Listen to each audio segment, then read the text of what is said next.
At the gate, I told the attendant my name. He scanned his list, brows furrowing. "Sorry, sir, you're not on here." I didn't argue. "Check again." He did. Still nothing. I turned to look at her. She stood by her father's Rolls-Royce, champagne glass in hand, draped in the emerald green dress I once bought her. The one she claimed made her feel more herself than anything else she owned. She tilted her head, smirking. "Did you really think you were invited?" Her words slid out smooth and sharp, like a dagger wrapped in silk. "Strangers aren't allowed." I didn't ask why. I didn't plead. I simply smiled. "Then I'll live like a stranger." And I walked away.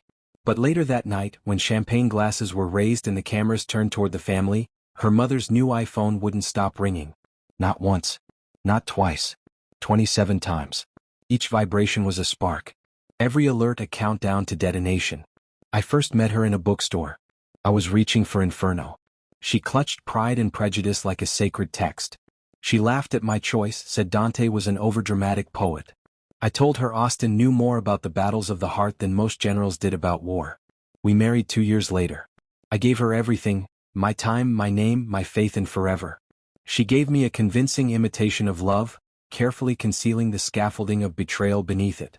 The first crack came with a lipstick, wrong color, wrong scent. Then the dinner she was suddenly too full to share. The phone that lived face down locked tight. The smile she once wore for me appeared one evening as she read a message I wasn't meant to see. It was the kind of smile that blooms from secrecy, not joy. I didn't confront her. I collected evidence. Every suspicious text, every excuse, every shift in routine. There's strength in silence, in letting someone believe they're ahead. The last piece fell into place when a friend posted a photo from a rooftop bar.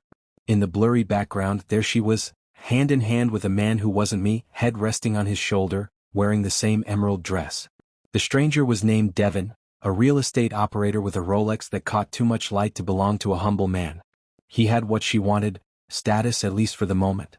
I spent weeks quietly assembling everything: account access, property deeds, passwords she didn't know I knew, and a prepaid phone to speak discreetly with a lawyer who owed me more than one favor. By the time she handed me divorce papers with a satisfied little smile, I'd already made my moves. I signed without hesitation. She thought she'd won. Her parents' 40th anniversary was meant to be her stage. Invitations were carefully chosen, my name notably missing. But they didn't know I had already embedded myself into the event. A month earlier, I'd given her mother a brand new iPhone, a gift I framed as gratitude for years of kindness. She adored it. She also didn't know it was synced to a private cloud folder, one that contained every photo, video, and message between her daughter and Devon, each meticulously labeled by date and location. That night, during speeches, the phone began receiving them all, again and again, until someone finally opened one. And when the volume was turned on, the room could hear exactly what betrayal sounded like. I wasn't there to see it, but I know the aftermath. Her mother, once the picture of refinement, walking out mid-toast. Her father staring at the phone as though it had just delivered a death sentence. Devon scrambling, trying to spin a story no one would believe, not with videos like those.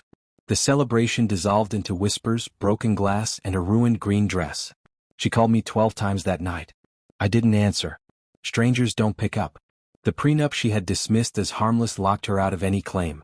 She walked into our marriage with nothing and left exactly the same way. Devon disappeared as soon as the evidence made the rounds. Developers aren't fond of scandals that splash across society pages.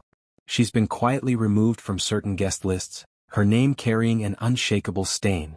I live quietly now, in the minimalist condo she once mocked for being cold. It suits me perfectly.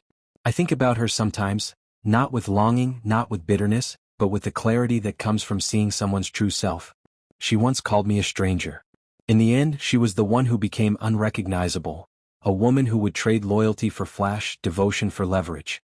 I simply gave her what she asked for: distance, silence, and a lesson in what it means to be truly alone.